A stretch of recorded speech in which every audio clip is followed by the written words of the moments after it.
Israel Cyber IT and the Jewish Business Club. I'm here with the director of the Jewish Business Club, and we're glad to have Stephen. Everyone present our speaker. Yeah, well, we usually do events every month with inspiring people that come and tell us what they are doing or what their story. Today I don't want to take on your speech, so he will introduce himself and he will do all the story of how he became the managing director and CEO of Home Space Spain. And well, I just want to take a few minutes to thank IE for hosting us, and of course for this joint effort that we did with the Israeli club. And thanks all you for coming to this event. So without all the delay, okay, be my guest.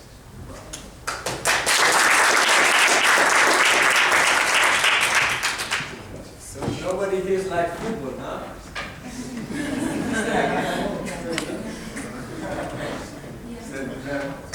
When you just try to set the date, we didn't really believe Real Madrid will get it so far. Just kidding. But anyway, thank you for coming in this time. What we're going to do today is a little bit different from the way we market this presentation. And we're actually going to speak a little bit about the topic of inspiring to move. Okay? There's a lot of technology around in the last week. I just came back from Barcelona in the Congress, the World Mobile Congress, after the big news of WhatsApp and Facebook and a lot of interesting stuff that's going on in the world. But today, my focus will be a little bit about the emotional side and a little bit less on the rational side. And at the end, we're going to try to combine those two. In my previous experience, I used to also lecture a little bit in universities in Israel. So I have plenty of modules about innovations, about marketing, about branding. And today, I decided to take a different approach and be much more transparent and trying to have a discussion with you, trying to actually help me help you, or help you help me. Okay? That will be our exercise. Okay? Help me help you. Don't worry.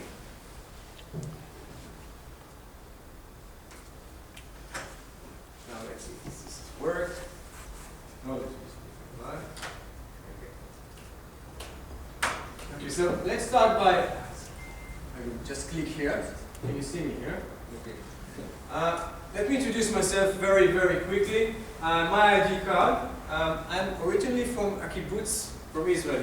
Anybody knows, except of the Israeli side, what is a kibbutz? Of course. Of course. Who don't know? Who don't know? Raise your hand. Okay. I was born a kibbutz and I still don't know what it's really. But it's a kind of place, just to give you an idea, that everybody shares everything. Okay? I was sharing showers with the girls in my class until we were in the 6th grade. Okay? So we share everything. When I was three days old, my mother directly put me from the hospitals into the kindergarten. And I was sleeping there as well. That was the kibbutz in the old days. It's not that. It has been changed a little bit. Now the kids sleep in a common room, but next to their parents, usually. So the kibbutz is a place that actually designed the way I think in many ways. Welcome.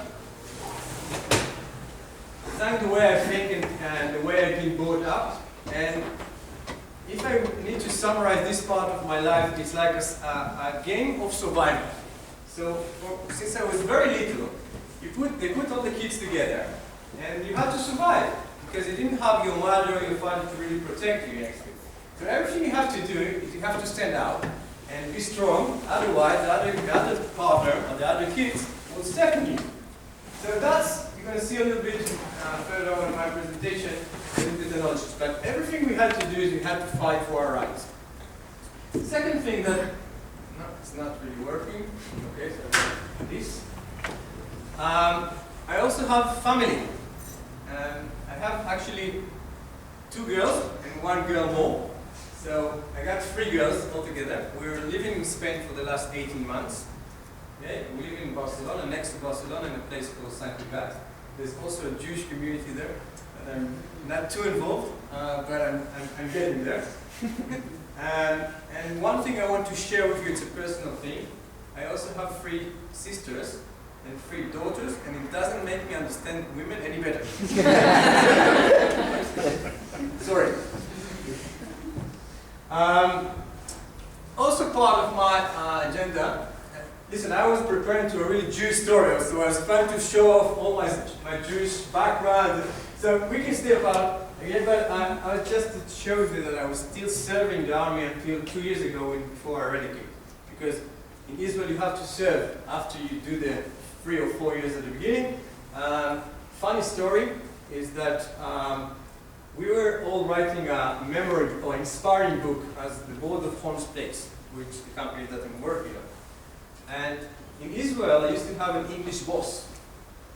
And if you remember, he wrote a story in this inspiring book where he and him planning the next month's activity for marketing.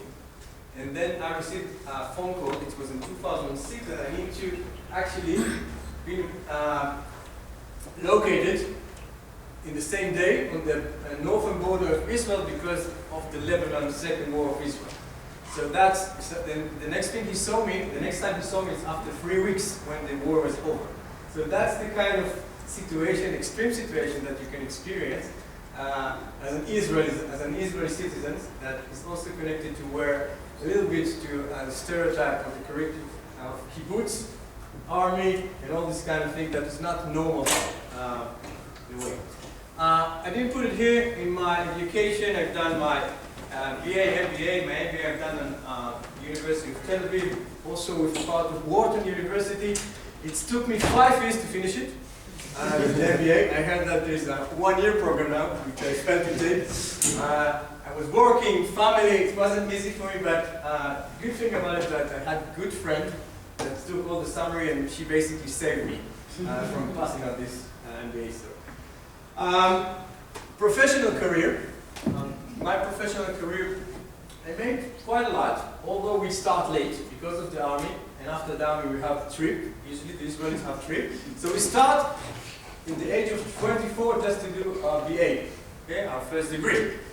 Now, in parallel, the people from Europe, you guys, probably finishing your MBA in this age, right? So I was just starting that. But funny enough, and to compensate that, we are running after that. So every 3 years we need to change the job. So since I finished my first BA, that's why my MBA was doing already work, and we tried to really run fastly and to speed up.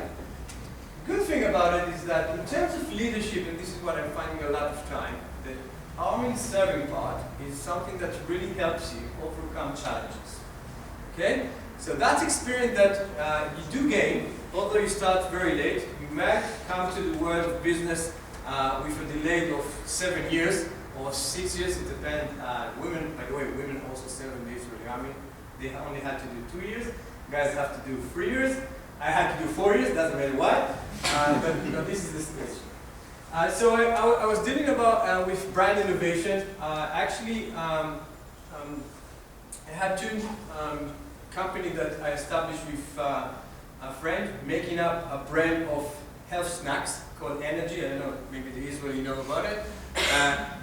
We invented a brand without even manufacturing anything. We took product from different manufacturers. We set up a good brand, and we challenged the leaders of Israel, saying that why do you want an unhealthy chocolate snack when you can have the same thing healthy without the fat things, with all the benefits of health that we can give you?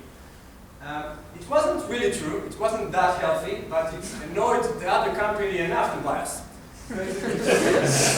Success story. We done it again. Another brand called Free. It's another story. And then, after eating and managing a lot with food, I decided to change a little bit, and I found by accident, I found some ad in the paper saying that Holmes Place in Israel are looking for marketing director. So I actually I thought it's good for me just to start the entrepreneurship and to start being in a company and learn, and not just invent by myself. So I got to that and said, okay, it's my 3 years period, I need to do here 3 years, and then I'm going to go do something else. And I actually fall in love.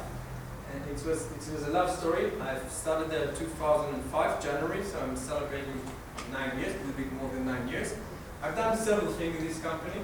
I started as an Israeli marketing director, and then with acquisition and change of ownership, I've been appointed to be the marketing director for Europe, basically for the whole group, for 10 countries. And since 2012, I've basically been appointed to be the CEO of Spain. So this is my story in most days, which we're going to focus a lot about today. Here's something important. 10 years ago, I was a different person. I was a smoker, cholesterol problem. My main sport, as I tell you, is tasting the snacks that I wanted to sell to the other company. And I wasn't really active. I could run 3K and then need a cigarette to relax after that. And today, actually, I just been prescribing myself to the next Barcelona marathon, which is going to take place in less than 3 weeks. That's going to be my third one. And I actually committed to do my first Ironman before the end of the year, which is going to be a much bigger challenge. So far, my background. Now I want to know a little bit about your background. And to do that, we're going to start to know your relationship with sport, very simply. What we're going to do now is we're going to ask 3 questions, right? And let's see, who are you guys, okay? If you think doing physical exercise, physical activity is good for you, please stand up.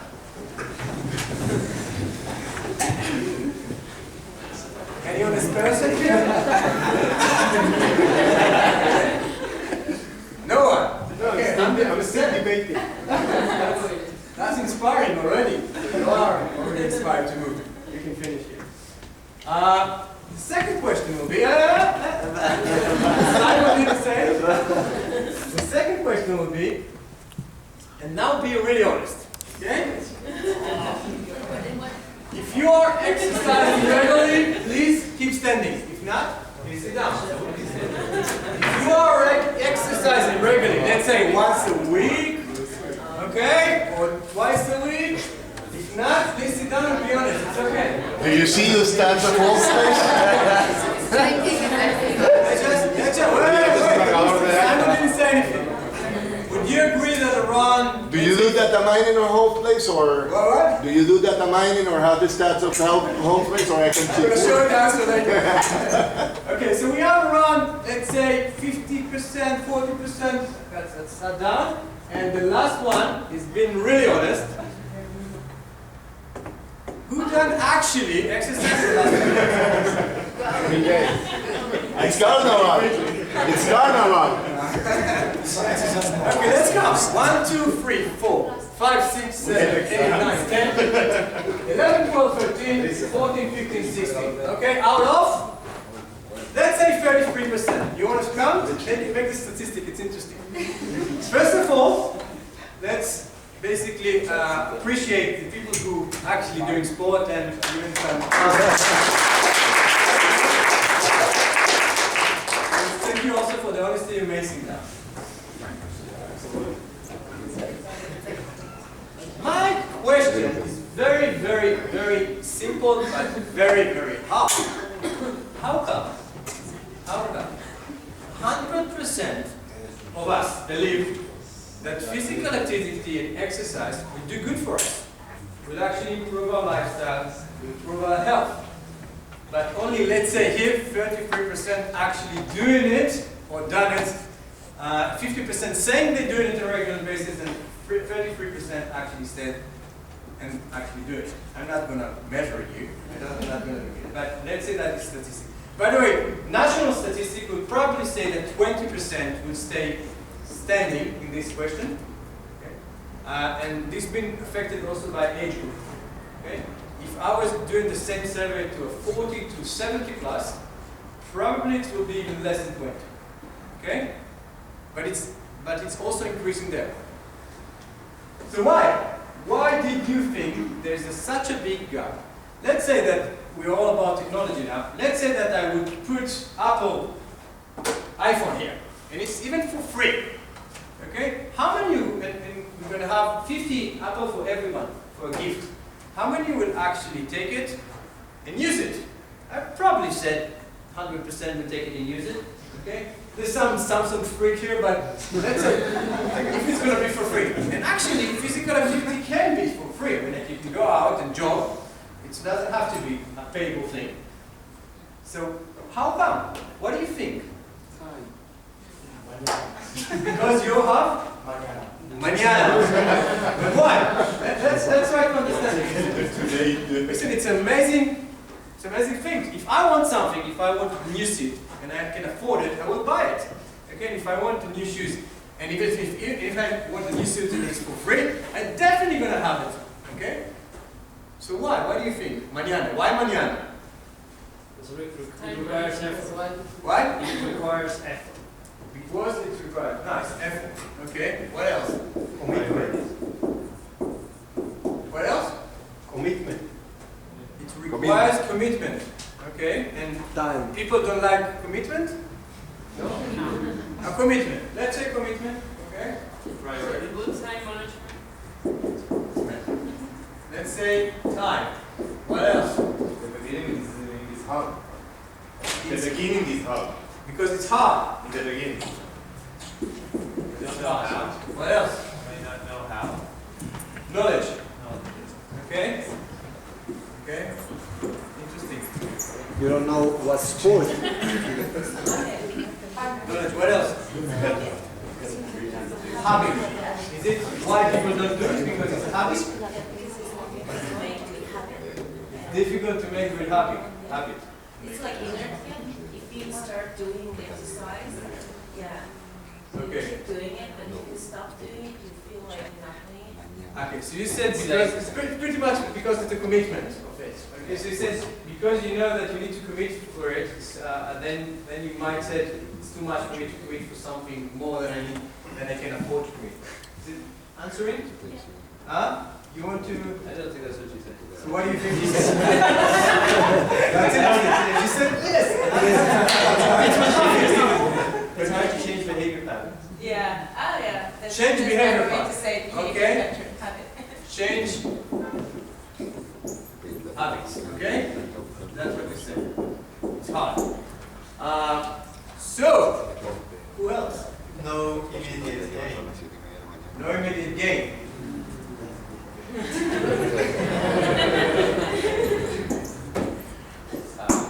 Immediate. Okay. Also a lack of motivation. But why lack of motivation? Maybe if you feel good at the moment, you don't need to. You? You feel good at the moment because you have everything you need, and you don't think that you can have more satisfaction if you do. So, okay. So it's like no rapid gain. Okay?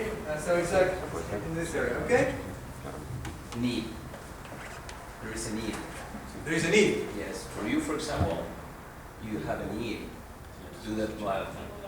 And after that, you have a need to go for an Ironman. There is something in your body that's calling for it. Mm-hmm. If you don't generate it, and you cannot generate that need, it's not going to happen. Okay, so you think people don't have the need? Okay, let's write it down.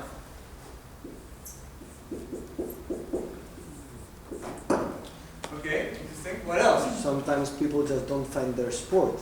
Not everybody wants to do gymnastic or go to the gym. They don't like it. Yeah. Nothing they like. Yeah, it's not fun, or they don't find it. No fun. It's call it like that. Okay? I think it's anything else? Okay? Just the first times it's embarrassing. Maybe if you're not in shape. Great. you will Intimidation.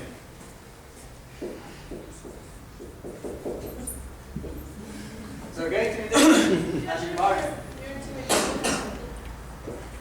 Okay. Something else?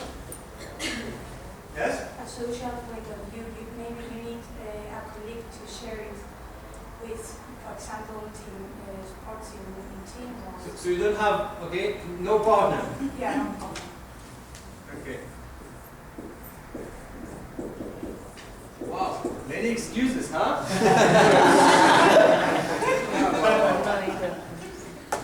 Let me ask you a theoretical question, of course theoretical. Do you think sex is a physical activity? Yes. Yes, okay.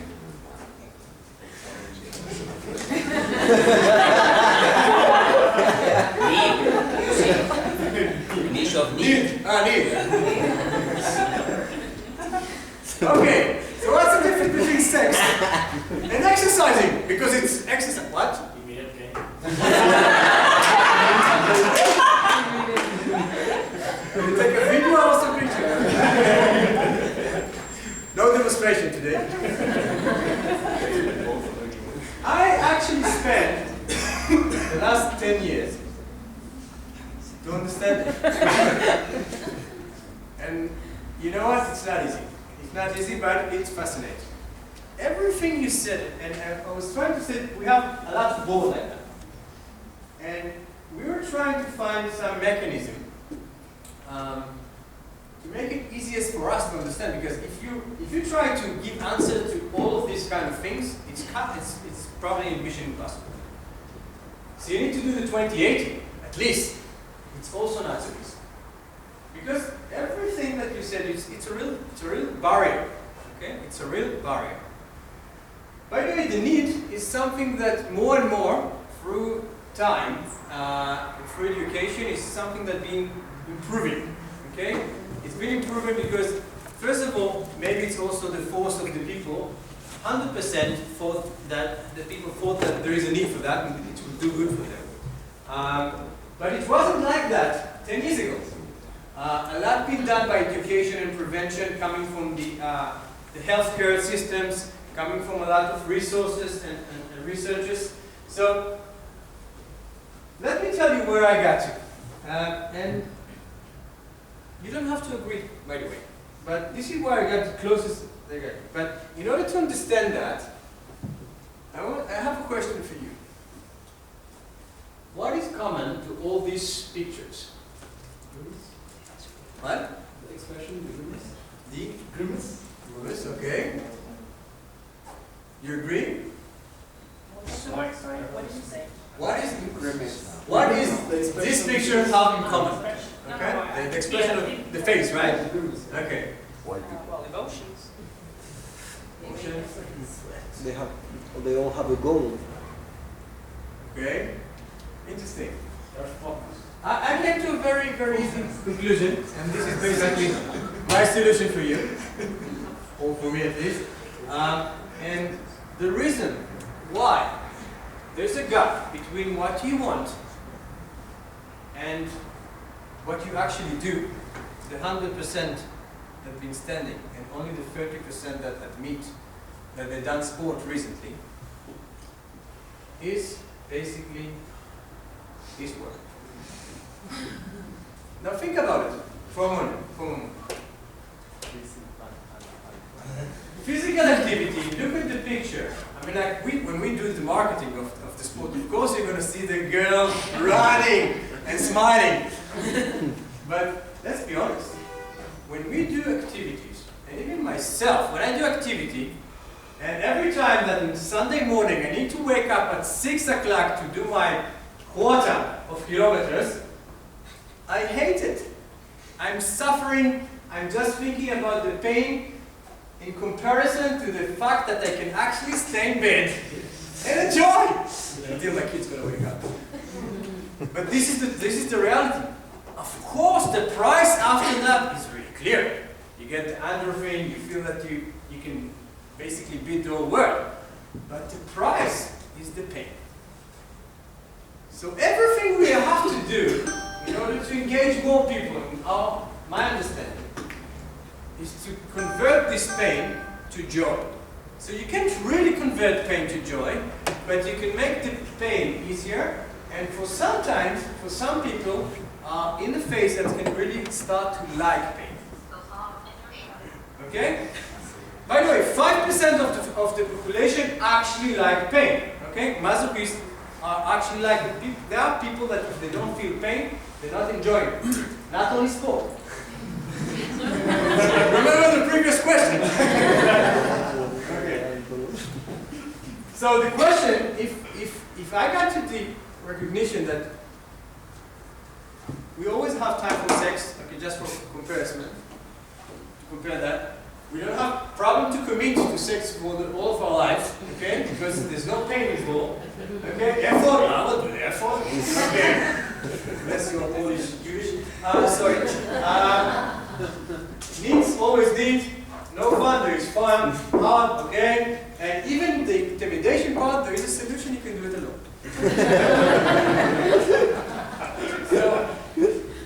So how do we deal with that? Can we help people overcome pain? That's my question. Let me introduce you the whole space story, just to tell you where we came from and what is our philosophy.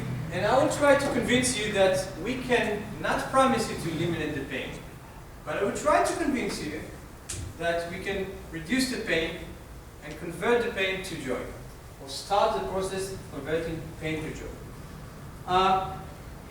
The first club of Holmes Place being established in Chelsea, in an alley, it's not really a street, called Holmes Place. Holmes Place as a company been founded in London, 1980. And the reason for that is because 10 friends who belongs to South African Jewish who came to London actually fed up from their club, because on the 80s, clubs were looking like, or you have a boxing club, okay, or you have a really fitness club where you see 90% of the club with weights, free weights or resistance training, and the aerobic side of that was, I mean, like the training was not even being invented at that time in the 80s. It was a little bit later development. So it was all about male sweating and loving pain. And they thought, we think differently. We actually want to enjoy, but we are not fit. We want to establish one club for ourselves that can actually, people like us, they were in their 40s, managing companies, most of them business people. That's why they have the first money to invest. And by the way, the real founder, and the dominant founder out of the 10, is still the founder till today. And do you know what kind of company he used to have before? Fast food company. Semi-humble. So it's an interesting change. If you look at the Holmes Place, the slogan, "One Life, Live It Well," is a slogan that still exists till today. It's been established in the early 80s, and we really like the slogan because we think it represents most our philosophy and our belief. Up to today, we are managing more than 80 clubs in 10 countries, delivering service to more than 250,000 members. In Spain, in particular, we have 9 clubs, 35,000 members at the moment, and this is basically our capacity.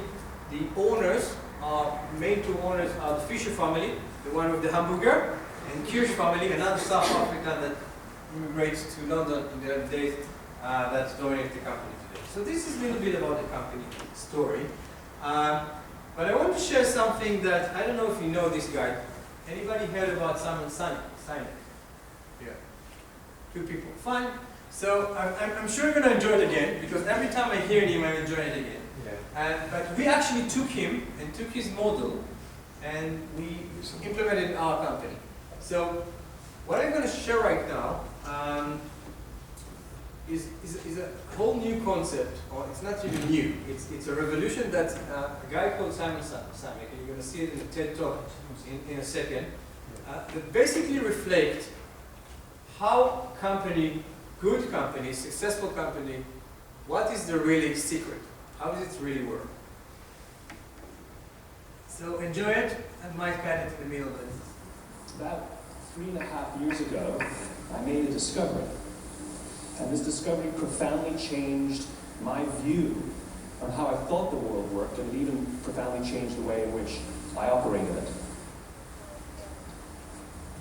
As it turns out, There's a pattern. As it turns out, all the great and inspiring leaders and organizations in the world, whether it's Apple or Martin Luther King or the Wright brothers, they all think, act, and communicate the exact same way, and it's the complete opposite to everyone else. All I did was codify it. And it's probably the world's simplest idea. I call it the golden circle.